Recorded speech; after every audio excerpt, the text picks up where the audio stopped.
Assalamualaikum warahmatullahi wabarakatuh. Perkenalkan, nama saya Bayu Nugraha dari kelas G5 Manajemen. NIM saya 112111037. Di sini saya akan menjelaskan tugas penulisan karya tulis ilmiah. Pertama, karya ilmiah menurut para ahli. Satu menurut Bratawijaya, yang dimaksud karya ilmiah adalah karangan ilmu pengetahuan yang menyajikan fakta dan ditulis menurut metodologi penulisan yang baik dan benar. Kedua, menurut Eko Susilo, karya ilmiah merupakan suatu tulisan ataupun karangan yang didapatkan sesuai dengan sifat keilmuannya dan didasari dari sebagai hasil pengamatan, penelitian, dan peninjauan terhadap bidang ilmu tertentu yang disusun dengan menggunakan metode tertentu dengan memperhatikan sistematika penulisan yang baik dan santun, serta dapat dipertanggungjawab keilmiahannya. Yang ketiga, menurut Jones, karya ilmiah merupakan karangan ilmiah yang ditunjukkan untuk masyarakat tertentu ataupun profesional yang biasanya bersifat karya ilmiah tinggi. Selanjutnya ada pengertian karya ilmiah. Karya ilmiah adalah hasil karya yang diperoleh dari kegiatan menulis dengan menerapkan konvensi ilmiah. Selanjutnya ada jenis-jenis karya ilmiah. Pertama ada makalah, kedua ada artikel, ketiga ada kertas kerja, keempat paper, kelima skripsi, keenam tesis, dan ketujuh disertasi. Jenis-jenis karya ilmiah dan pengertiannya. 1. Makalah. Makalah merupakan karya ilmiah yang menyajikan sebuah masalah yang penyelesaiannya mengendalikan berbagai macam data yang ada di lapangan. Karya ilmiah ini bersifat empiris dan juga objektif dalam penyajiannya. Makalah biasanya dipresentasikan dalam sebuah kegiatan seminar. Kedua ada artikel. Artikel adalah karangan faktual secara lengkap dengan panjang tertentu yang dibuat untuk dipublikasikan di media online maupun cetak dan bertujuan menyampaikan gagasan dan fakta yang dapat meyakinkan, mendidik, dan menghibur. Tiga ada kertas atau paper. Pada dasarnya sama dengan makalah, namun dibuat dengan analisis yang lebih mendalam dan tajam, serta dipresentasikan pada seminar atau lokakarya yang biasanya dihadiri oleh ilmuwan. Keempat, ada paper. Sebutan khusus untuk makalah di kalangan mahasiswa dalam kaitannya dengan pembelajaran dan pendidikannya sebelum menyelesaikan jenjang studi diploma S1, S2, dan atau S3. Sistematika penulisannya pun sama dengan artikel dan makalah. Kelima ada skripsi. Skripsi adalah karya ilmiah yang dibuat oleh mahasiswa untuk bisa mendapatkan gelar sarjana. Skripsi memuat tulisan berisi pendapat penulis dengan mengacu ataupun berdasarkan teori yang telah diterbitkan sebelumnya. Keenam ada tesis. Tesis adalah karya ilmiah tulisan mahasiswa untuk menyelesaikan program studi S2 atau pasca sarjana yang bersifat lebih mendalam dibandingkan dengan skripsi. Tesis mengungkapkan pengetahuan baru yang didapat dari penelitian yang dilakukan individu yang bersangkutan. Terakhir ada disertasi. Disertasi adalah paparan diskusi yang menyertai sebuah pendapat atau argumen. Pendapat atau argumen itu sendiri disebut dengan tesis. Umumnya istilah disertasi dan tesis dipakai untuk mengacu pemaparan diskusi yang bersifat sekolah atau akademis.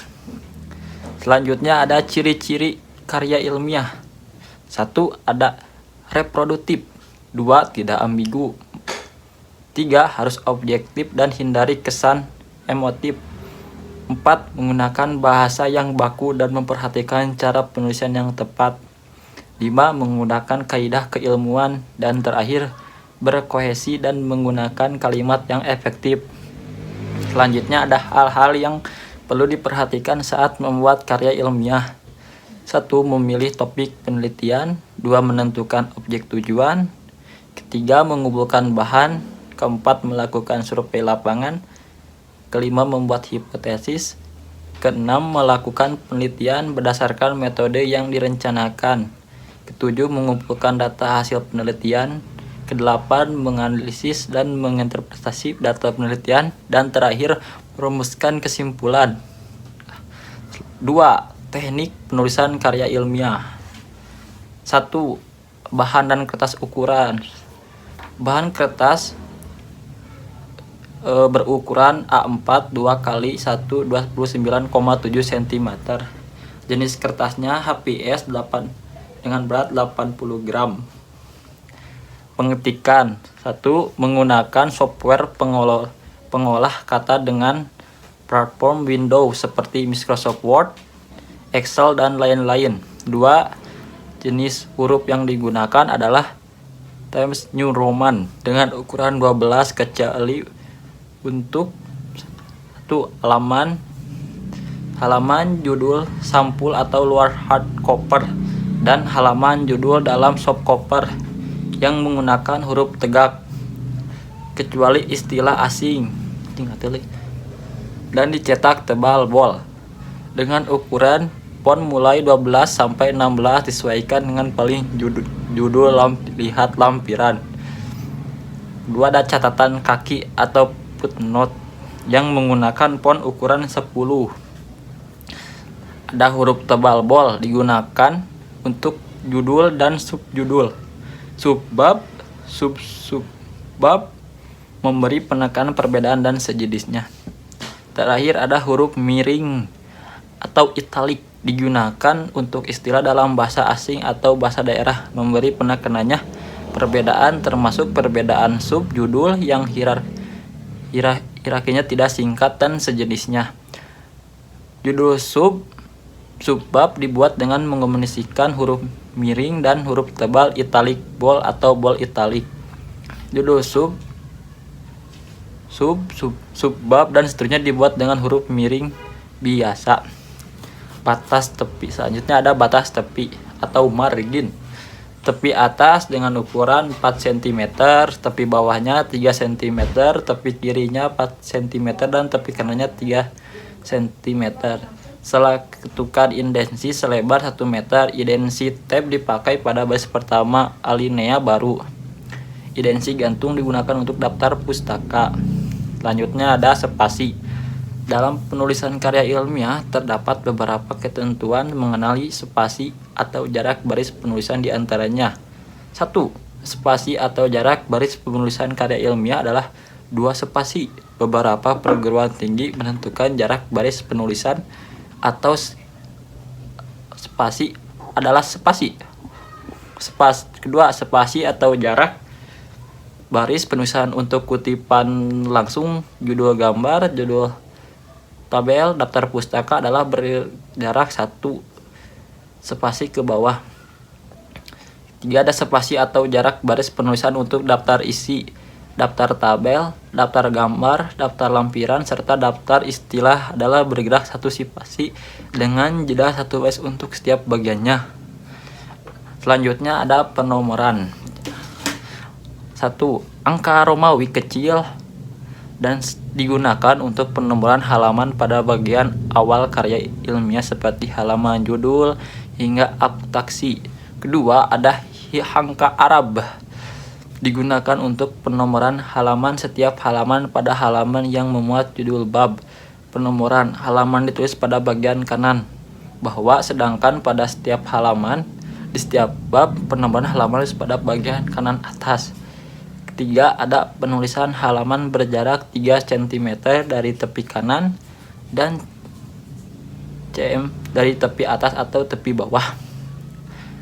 Bahasa dan selanjutnya ada bahasa dan penggunaan istilah. Ragam bahasa yang digunakan dalam karya tulis ilmiah adalah ragam bahasa ilmiah atau disebut juga bahasa standar baku sebagai salah satu jenis dari karya tulis ilmiah. Artikel ilmiah pun ditulis dengan menggunakan ragam bahasa ilmiah. Bahasa standar ini adalah bahasa yang dipelajari dalam institusi pendidikan. Sebagai bahasa standar ada aturan-aturan tata bahasa dan pedoman ejaan yang perlu diikuti. Standar berbahasa yang perlu diperhatikan dalam ragam bahasa ini meliputi pemulihan kata yang tepat, kalimat efektif, kepaduan paragraf, dan pedoman penulisan. Selanjutnya ada huruf miring.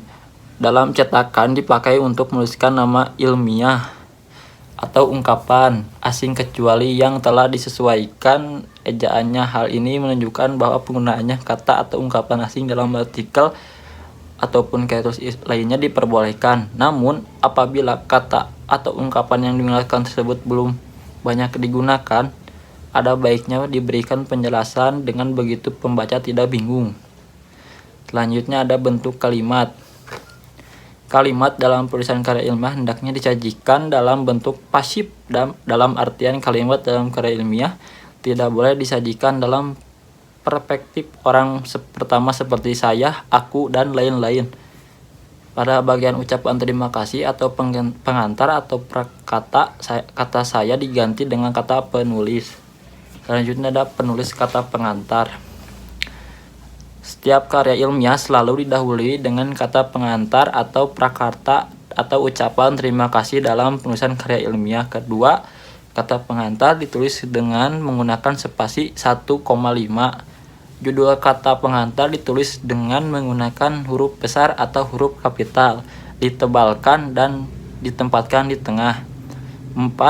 Adapun jarak antara judul dan isi kata pengantar adalah 2x2 spasi. Terakhir, ucapan terima kasih ditulis secara berurutan dimulai dari pihak luar, keluarga, atau teman. Selanjutnya, penulisan abstrak. Judul abstrak ditulis dengan menggunakan huruf besar atau kapital, ditebalkan dan ditempatkan di tengah. Isi abstrak pada umumnya ditulis dengan spasi tunggal dengan jumlah kata minimal 75 kata dan maksimal 100 kata yang ditulis dengan satu paragraf. Abstrak ditulis dalam dua bahasa, yaitu bahasa Indonesia dan bahasa Inggris, dengan ketentuan penulisan yang sama. Terakhir, istilah asing harus ditulis dengan huruf miring. Selanjutnya ada penulisan daftar gambar, tabel, dan lampiran. Sebagaimana daftar isi penulisan daftar gambar, daftar tabel, dan daftar lampiran ditulis dengan spasi tunggal. Adapun judul daftar gambar ditulis dengan menggunakan huruf besar atau huruf kapital dan ditebalkan. Selanjutnya penulisan judul bab, subbab, anak, subbab. Judul bab ditulis dengan menggunakan huruf kapital atau huruf besar, diletakkan di tengah-tengah kertas dan ditebalkan atau dibol. Adapun jarak penulisan judul bab disesuaikan dengan formasi ukuran margin atau batas tepi penulisan yang dianut, yakni 4 cm atau 3 cm dari tepi atas kertas tanpa ada tanda titik. Terusnya ada penulisan paragraf.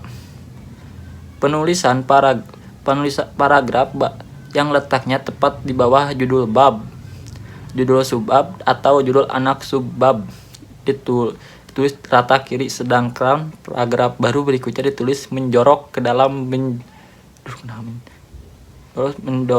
berjarak 1 tab atau 5 ketikan di baris tepi kiri. Jika menggunakan aplikasi, paragraf dapat diatur secara otomatis. Pada penulisan permulaan kata. Permulaan kata ditulis dengan menggunakan huruf besar atau huruf kapital pada awal kata dan diakhiri dengan titik. Jika permulaan kalimat mengandung bilangan angka atau rumus lainnya, maka bilangan tersebut harus ditulis dengan menggunakan huruf. Terakhir ada penulisan daftar pustaka. 1. Sumber kutipan yang terdapat dalam naskah atau teks karya ilmiah ditulis secara lengkap dalam daftar pustaka dan begitu pun sebaliknya. Kedua, nama penulis yang ditulis terlebih dahulu daftar pustaka adalah nama belakang atau nama keluarga, pengecualian pada penulisan nama Cina, Jepang, atau Korea karena nama belakang atau nama keluarga berada di awal. Ketiga, dalam penulisan daftar pustaka Gelar akademik atau gelar keagamaan atau gelar kebangsawanan tidak perlu ditulis. Terakhir ada penulisan daftar. Selanjutnya masih sama, jika nama perusahaan tidak diketahui, maka judul karya dari perusahaan yang tidak bernama tersebut dituliskan dengan tema utama. Selanjutnya huruf kapital digunakan untuk menulis huruf pertama dari judul karya atau judul tambahan. Daftar pustaka ditulis secara berurutan berdasarkan abjad nama belakang atau nama keluarga penulis dengan jarak 1,5 spasi. Dan terakhir dalam penulisan daftar pustaka, baris kedua setiap sumber pustaka ditulis dengan jarak 5 ketikan dari batas tepi kiri baris pertama dengan jarak antar baris 1,5 spasi. Sekian dan terima kasih. Mohon maaf bila ada kesalahan kata. Wabillahi taufiq wal hidayah. Wassalamualaikum warahmatullahi wabarakatuh.